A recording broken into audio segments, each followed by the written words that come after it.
जब इस्राएलियों के सरदारों ने यह बात सुनी कि उनके ईंटों की गिनती न घटेगी और प्रतिदिन उतना ही काम पूरा करना पड़ेगा, तब वे जान गए कि उनके दुर्भाग्य के दिन आ गए।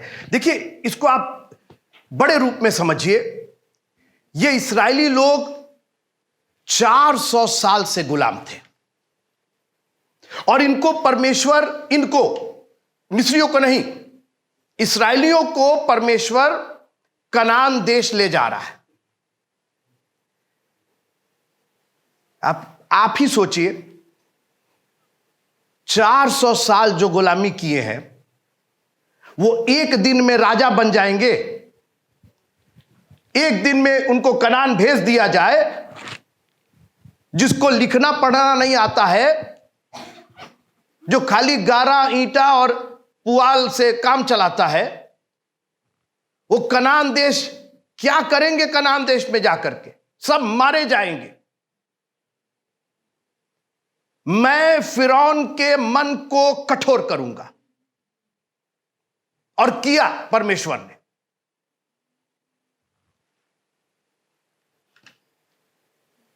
कई बार परमेश्वर हमारे शत्रुओं को हमारे खिलाफ खड़ा करता है। शत्रुओं के लिए नहीं। जरा ये लाइट्स ऑफ कीजिएगा। आनंद भाई, वीडियो तैयार है आपका? ये जो बैटन्स लगे हुए, जो लकड़ी के वो लगे, अब इतना ऊंचा करने की क्या जरूरत है? ये देखिए उल्टा कितना खराब है। अरे ये तो अमेरिकनी लोग हैं, इनको ऐसा क्यों किया जा रहा है? और नीचा करिए, आगे बढ़ाइए भैया थोड़ा सा जी।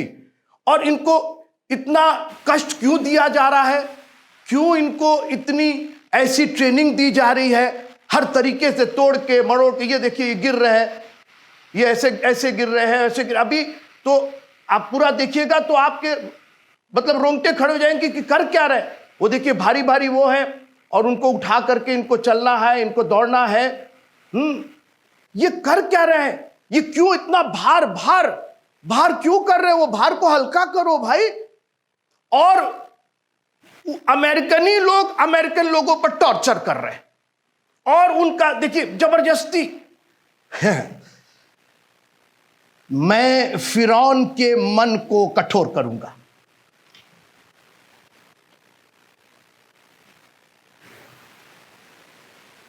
आगे बढ़ाइए, थोड़ा सा आगे बढ़ाइए, और आगे बढ़ाइए, आगे बढ़ाइए। देखिए पानी में उनको फ्लोट कराया जा रहा है, डुबाया जा रहा है, कुदाया जा रहा है। उनका हाथ पैर बांध करके पानी में कुदाया जा रहा है, ढकेल दिया जा रहा है। अब ये बताइए, ये जो पोल है इतना ऊंचा क्यों है? और बढ़ाते जाते हैं पोल को, और बढ़ाते जाते हैं। बस बंद कर दीजिए, बस बंद कर दीजिए। थैंक यू, लाइट्स जला दीजिए। आपको मैं सिर्फ यह दिखाना चाहता था कि इन सैनिकों की, योद्धाओं की ट्रेनिंग है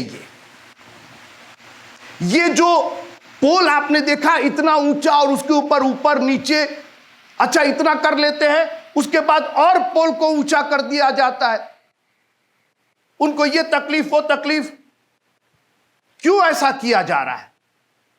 क्यों आप इतना कठोर इनके साथ हो रहे हैं? मैं फिरौन के मन को कठोर करूं। मित्रों, फिरौन को कनान देश नहीं जाना है, मूसा, हारून और इस्राएलियों को जाना है। मैं कठोर करूंगा कि तुम सीखो। वो फिरौन जो है वो उस पोल के समान है जिस पर वो सैनिकों को उठाया बैठाया जा रहा है। ट्रेनिंग सेंटर था ये। फिरौन उनके लिए एक एपरेटस के समान था, एक यंत्र के समान था। परमेश्वर ने कहा हम कठोर करेंगे। आप बात समझ रहे हैं मेरी? मूसा को सिखाने के लिए, क्योंकि मूसा अभी तो 40 साल की यात्रा करनी थी मित्रों। अभी तो इनको बहुत लंबा जाना था।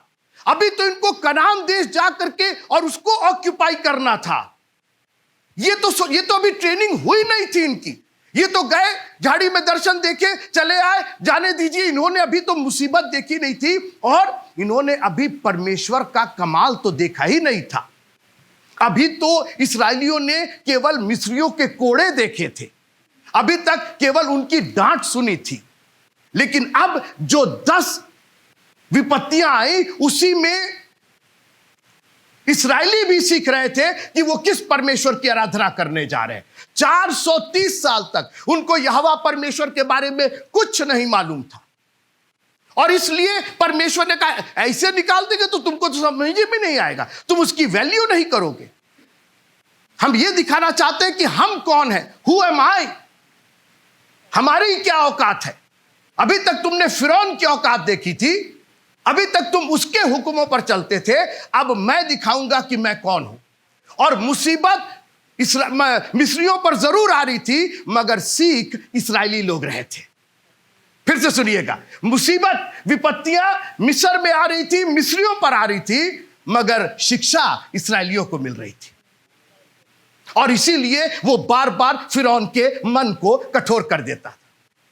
जो आपने पोल देखा उसके अंदर उसको नीचा नहीं कर दिया जाता कि ऐसे ऐसे। हम लोग की प्रॉब्लम ना कि हम लोगों ने अपने आप को इतना पैम्पर किया। पैम्पर जानते ना, जैसे बाबू को कहा बाबू कैसे हो कैसे, वैसे ही मसीहियों को चर्चेस ने पैम्पर किया है, खूब दुलार किया है।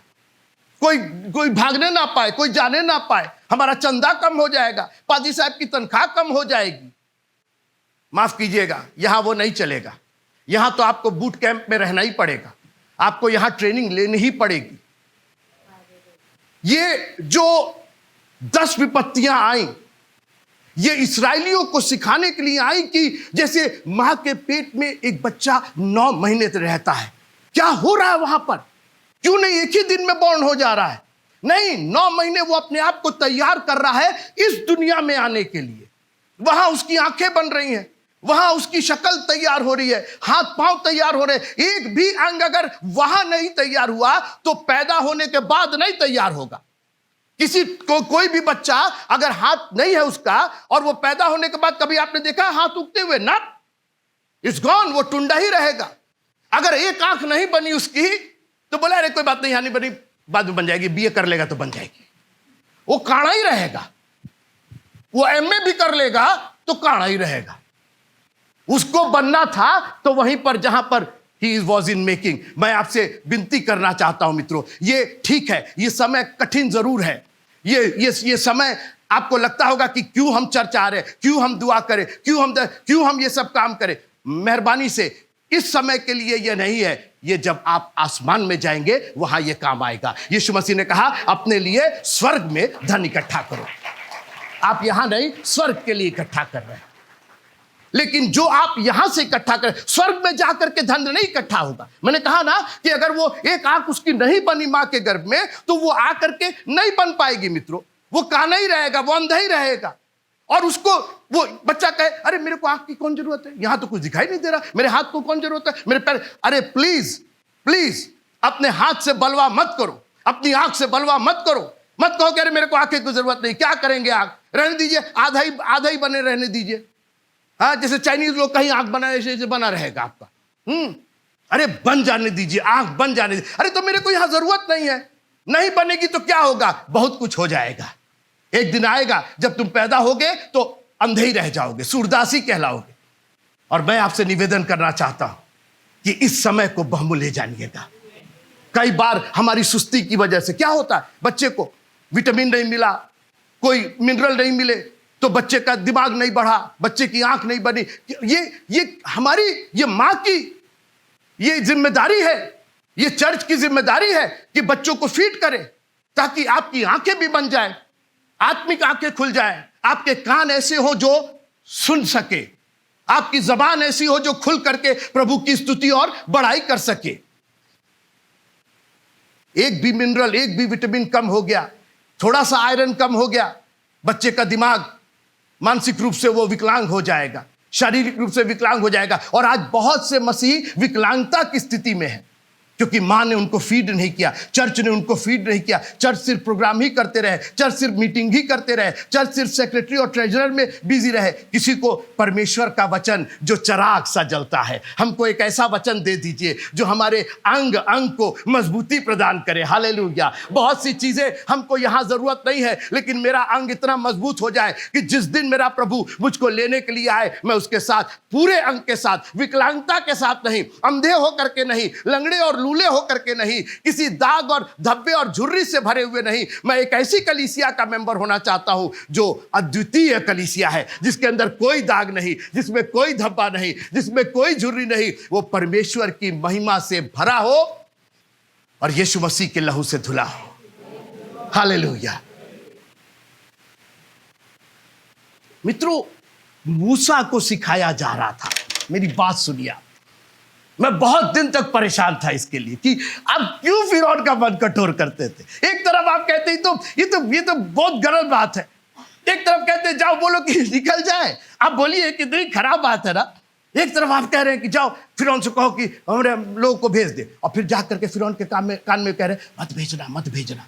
ये तेरी गजब बात है, आप भी निकलवा रहे हैं और आप भी मना कर रहे हैं। राइट? ये मूसा के सीखने के लिए है। इसीलिए हमारे एनिमी, एक एनिमी जाता है दूसरा एनिमी चला आता है, एक बीमारी जाती है दूसरी बीमारी चली आती है, हमको परिपक्व करने के लिए, हमको सिखाने के लिए मूसा और हारून को। और मैं आपको बताऊं कि 10 विपत्ति के बाद मूसा और हारून इतने मजबूत हो गए थे कि 40 साल उनको कैरी ऑन किए। 40 साल वो लेकर के गए। 40 साल लिखा है कि ना उनके कपड़े फटे, ना जूते फटे, ना उनको कभी कोई बीमारी हुई। खुदा ने उनकी देखभाल ऐसी की, क्योंकि यहां पर खुदा उनको बताना चाहता था कि जिस प्रभु की उपासना तुम करने जा रहे हो वो है कौन। फिरौन से ज्यादा, मेरी बात थोड़ी देर सुनिएगा, फिरौन से ज्यादा इस्राएलियों को मालूम होना था कि यहोवा कौन है, because they did not know. 40 साल से तो वो 400 साल से तो गुलामी में थे। बच्चे पर बच्चे पैदा हो रहे, वंश पर वंश पैदा हो रहे, सब गुलामी की हैसियत से पैदा हो रहे। आप प्रभु का धन्यवाद कीजिए कि प्रभु ने आपको गुलामी से निकाल करके, आपके पूर्वज गुलामी में पैदा हुए, लेकिन आप जो यहां बैठे हुए हैं आप स्वतंत्रता की आत्मा के साथ बैठे हुए हैं। तालियां बजा के प्रभु को धन्यवाद कीजिए और कहिए प्रभु तेरा धन्यवाद हो कि आपने मुझे स्वतंत्र किया है, अपने वचन से स्वतंत्र किया है, अपनी महिमा से स्वतंत्र किया है और अपना लहू लगा करके मेरे प्राण को बचा लिया है आपने। कितने खुशनसीब ये जनरेशन होगी। मेरी बात थोड़ी देर रही आप मेरे साथ। ये जनरेशन कितनी खुशनसीब होगी। बाप दादे, कब छुटकारा मिलेगा, कब छुटकारा मिलेगा, कैसे छुटकारा मिलेगा। आपके भी बहुत से लोग जो अन्य जाति है, आपके पूर्वज जो अन्य जाति थे, कैसे छुटकारा मिलेगा। वो चले गए, बिना छुटकारे के चले गए। उनका न्याय होगा, क्या होगा वो परमेश्वर जानता है। परमेश्वर उनकी आत्माओं को शांति दे, हम नहीं जानते। लेकिन प्रभु का धन्यवाद हो कि हम ऐसे वंशज हैं कि हमने छुटकारा देखा है। मैं कह रहा हूं मैंने छुटकारा देखा है। हम लाल समुंदर के इस पार आए हैं, हमने मिस्रियों पर 10 विपत्तियां देखी है और आज हम लाल समुंदर पार करके छुटकारे की स्थिति में आ गए हैं। उसने हमें बचाया, कोई है मेरे साथ, उसने हमें बचाया है, उसने हमें आजाद किया है और हमेशा के लिए आजाद किया है। लाल समुंदर को उसने बंद कर दिया, बोला वापस तुम गुलामी में नहीं जाओगे। आप नहीं है मेरे साथ, इस बात से खुश नहीं है आप एक बार मुड़ करके देखिए और लाल समुंदर कैसे बराबर हो गया है। There is no way that you can go back. अब आपको वापस जाने की जरूरत नहीं है। हाथों को उठा के प्रभु का धन्यवाद कीजिए और कहिए प्रभु हमको वापस जाने की जरूरत नहीं है। अब हम वापस मिस्र में नहीं जाना चाहते। अब मेरे वंशज उस गुलामी में नहीं पैदा होंगे। आपने मुझको छुटकारा दिया है और मैं ऐसे ही स्वतंत्र रहना चाहता हूं। मैं ऐसे ही स्वतंत्र रहना चाहती हूं। मैं ऐसे ही चाहता हूं कि मेरे बालक, बच्चे, मेरे वंशज इसी तरीके से स्वतंत्रता की स्थिति में रहे। We are not going back. परमेश्वर ने बंद कर दिया, वो रास्ता ही बंद कर दिया, बोला ना वन वे है। आप इसके लिए प्रभु का धन्यवाद नहीं कर सकते हैं क्या? तालियां बजा के प्रभु का धन्यवाद।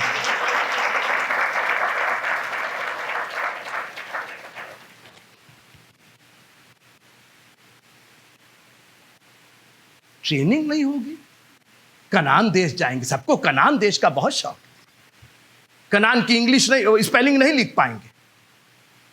कनान देश जाएंगे, दुश्मन से लड़ेंगे बिना ट्रेनिंग के। मालूम हुआ कि बंदूक उल्टा पड़े, फायर कर दिया, अपने ही सीने में लग गया, फट गया सीना अपना। क्या हो गया भाई? शहीद हो गए। कौन मारा? अपने ही को मार लिए। वो कैसे मार लिए? बंदूकें उल्टा पड़ रहे थे। और कई लोग परमेश्वर का कलाम भी उल्टा पकड़े हुए हैं। ऐसे पढ़ रहे हैं, उल्टा सीधा उल्टा सीधा।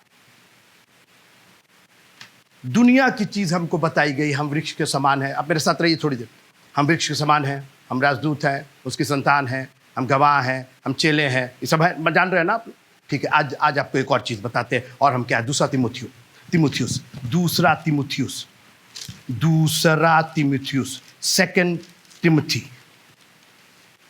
आशु भाई, आप हैं मेरे साथ? मजा आ रहा है आपको? हम मेंबर हैं, हम लोग मेंबरशिप में परेशान हैं। आशु भाई कहां के मेंबर हैं आप? उसी में परेशान है। सबको मेंबरशिप का फॉर्म चाहिए।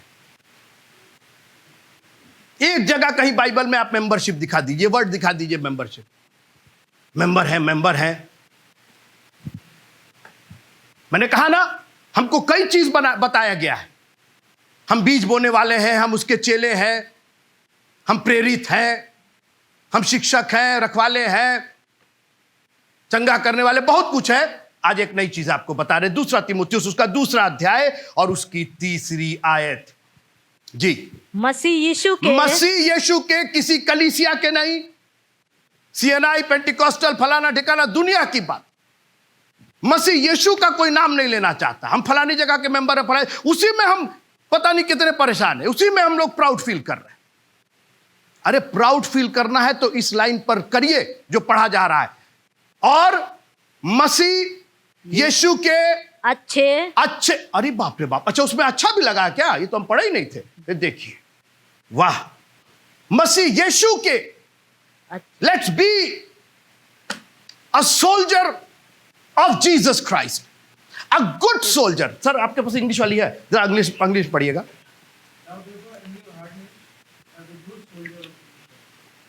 काय भाई, सोल्जर में कभी परेशानी है?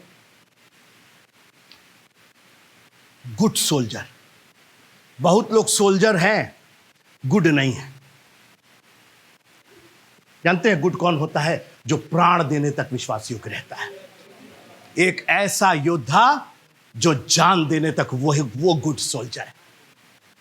दुश्मन ने फायर किया, दुश्मन ने चढ़ाई की, दुश्मन चिल्ला करके आया, आप खसक लिए वहां से। आप योद्धा थे लेकिन गुड नहीं थे।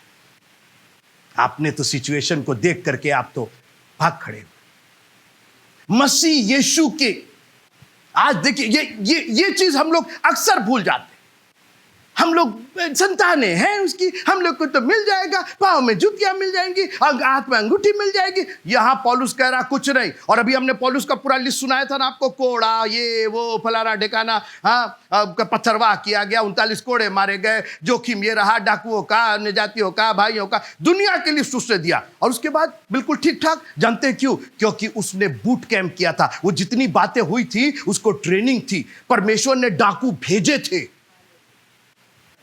वो जो कहानी आपको मालूम है, नेक सामरी की कहानी, वो ना उस आदमी की कहानी थी और ना डाकुओं की कहानी थी और ना उस गधे घोड़े की कहानी थी। आज हम लोग ड्रामा करते तो गधे घोड़े के चक्कर में ज्यादा रहते कि कौन सा घोड़ा बनेगा, कौन गधा बनेगा। वो कहानी उसकी नहीं थी। वो कहानी उन 3 लोगों की थी जो उसको देख करके कतरा करके 2 जन चले गए और एक ने उसके मरहम पट्टी किया।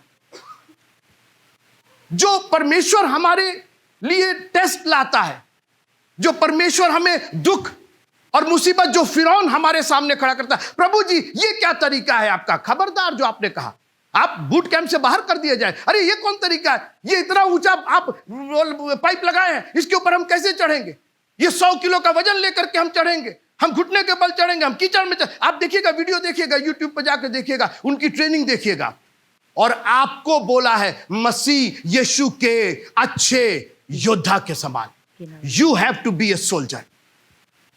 आज तक हमने अपने आप को ये समझा, वो समझा, सिंहासन पर बैठेंगे और पेम्पर होगा और हलवा आएगा और पूड़ी आएगा, कुछ नहीं आएगा।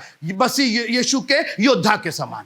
मूसा सोच रहे थे कि अरे मैं तो मूसा, भाई सारी उसको विद्याएं मालूम थी, सब कुछ मालूम था, हाउ टू टॉक टू फेरो, सब मालूम था उसको।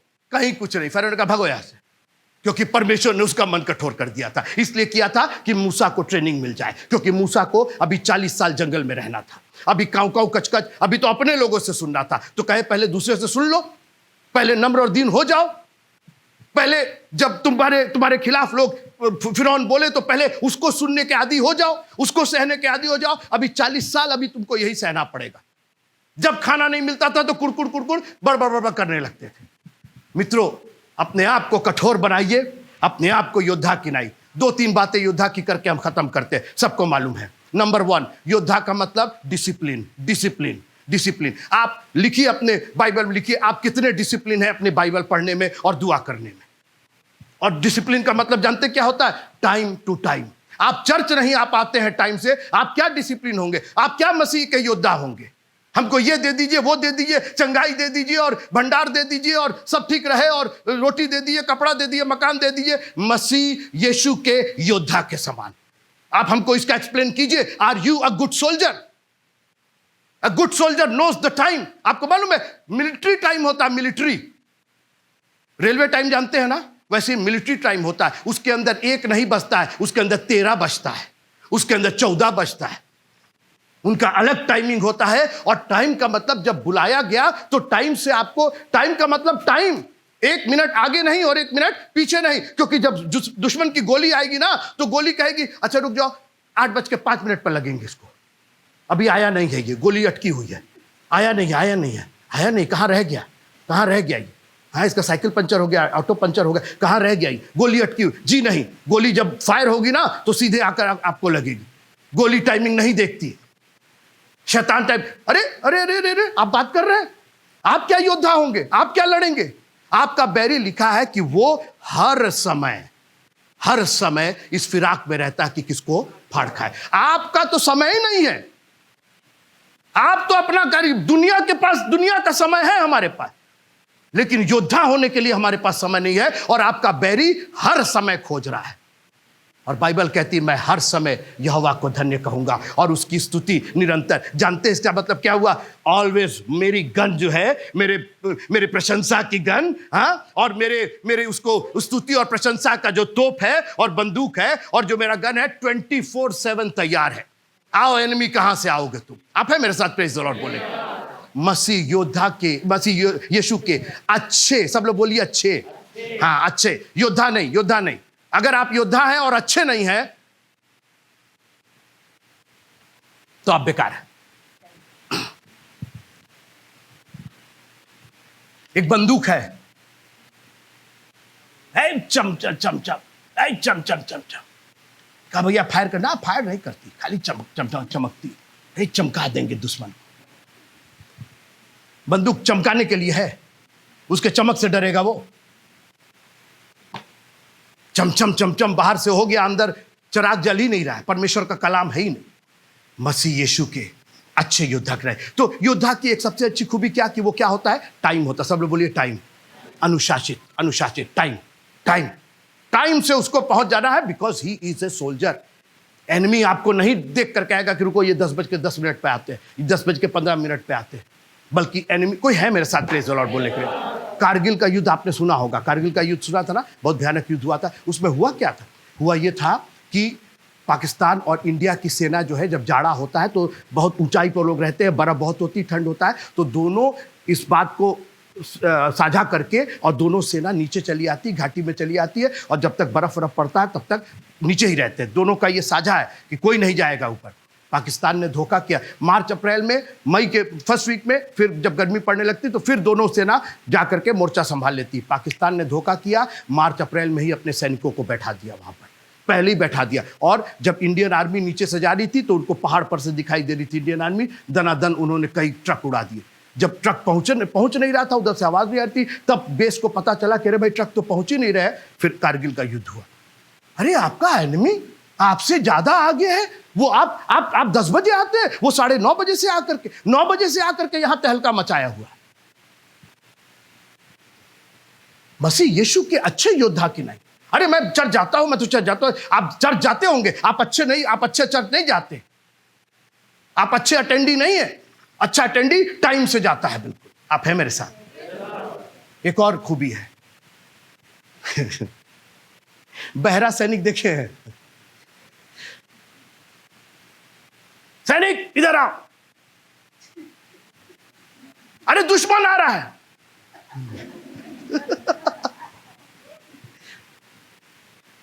दुश्मन ललकार रहा है, कहां हो गया? भर्ती करेंगे ऐसे सैनिक को, ऐसा चौकीदार रखेंगे भैया, फ्री में आपके एक रखवा दे रहे हैं आपके यहाँ। फ्री में रखवा दे रहे हैं आपके यहाँ, 2-4 ठो रखवा दे रहे हैं। और जब ये नहीं है तो ये भी नहीं है। अच्छे योद्धा, जब दुआ कीजिए ना तो ऊंची आवाज से दुआ कीजिए। घर में भी बाइबल पढ़िए तो ऊंची आवाज से पढ़िए, क्योंकि आपके कान हैं जो सुन सकते हैं, और जब आप सुनेंगे ना तो वही बोलेंगे भी आप हैं मेरे साथ? आप ये बताइए, जब फिल्मी गाना आप कैसे सीखते हैं? लता मंगेशकर बुला के आपको सिखाती हैं क्या, कि किशोर कुमार सिखाते हैं? अरे भाई, आप रेडियो पर सुनते हैं, और जब सुनते हैं तो फिर वही गाने लगते हैं। तो जब परमेश्वर, कोई है मेरे साथ? Praise the Lord. जब आप परमेश्वर का वचन सुनेंगे तो बोलेंगे क्या? परमेश्वर का वचन ही तो बोलेंगे आप। अपने कान भी खुले रखिए और अपनी जबान भी खुले रखिए। ललकार, कोई है मेरे साथ? आप योद्धा हैं। आप देखिए, जब दुश्मन आएगा ना तो लाउड स्पीकर और डीजे बजाते हुए नहीं आएगा, पाकिस्तान आ रहा है, पाकिस्तान आ रहा है, डीजे बजा के आ रहे हो लोग। कैसे आएंगे वो? चुपके से आएंगे जी, चुपके से। आपका बैरी चुपके से आएगा। जब आप सो रहे होते, कान को सेंसिटिव रखिए, किसी जगह से, ना मेरे बच्चे की तरफ से, ना मेरी बच्ची की तरफ से, ना मेरे घर परिवार में कहीं से दुश्मन नहीं आएगा, क्योंकि हम सजग हैं। यीशु मसीह ने क्या कहा? जागते और प्रार्थना करते रहो। सिर्फ बंदूक ही नहीं रखो, उसमें गोली भी रखो।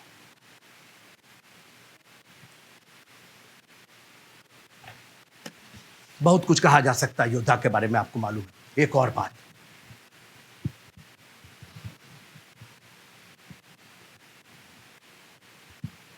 योद्धा को, सोल्जर को, अच्छे सोल्जर को सिर्फ एक काम आता है, जानते क्या? ऑर्डर फॉलो करना। ऑर्डर फॉलो करना। वो आटा नहीं, गेहूं नहीं पिसवा सकता है, वो तेल नहीं पिरवा सकता है, वो फसल नहीं काट सकता है, लेकिन एक काम कर सकता है, वो ऑर्डर फॉलो करता है। फायर। अच्छा, फायर कर दे? नहीं भाई, देखिए ऐसा है ना कि आप जो है वो तो भाजपा के हैं, हम बीजेपी के हैं। हम फायर का मतलब फायर, यहां बैठ के बहस नहीं करो। सोल्जर है, वो बहस कर रहे, सर मार दे उनको, नहीं ठीक नहीं लगेगा क्या? हाँ, मान लीजिए कि फिर बवाल हो जाएगा तो अब सोल्जर ही बहस करने लगेगा, हाँ, तो फिर लॉ एंड ऑर्डर रह जाएगा। हमारी सहायता तो हमारे प्रभु से आती है। वो सेनाओं का यहोवा है। मैंने कहा वो सेनाओं का यहोवा है, और उस सेना के एक सिपाही मैं भी हूं। एक बार आप कह के देखिए, उस सेना के सिपाही मैं भी हूं। कह के देखिए ऐसे जरा, उस सेना का सिपाही मैं भी हूं, और वो सेनाओं का यहोवा है। कोई बोलेगा प्रेज़ द लॉर्ड? तालियां बजा के प्रभु को धन्यवाद कीजिए। हालेलुया।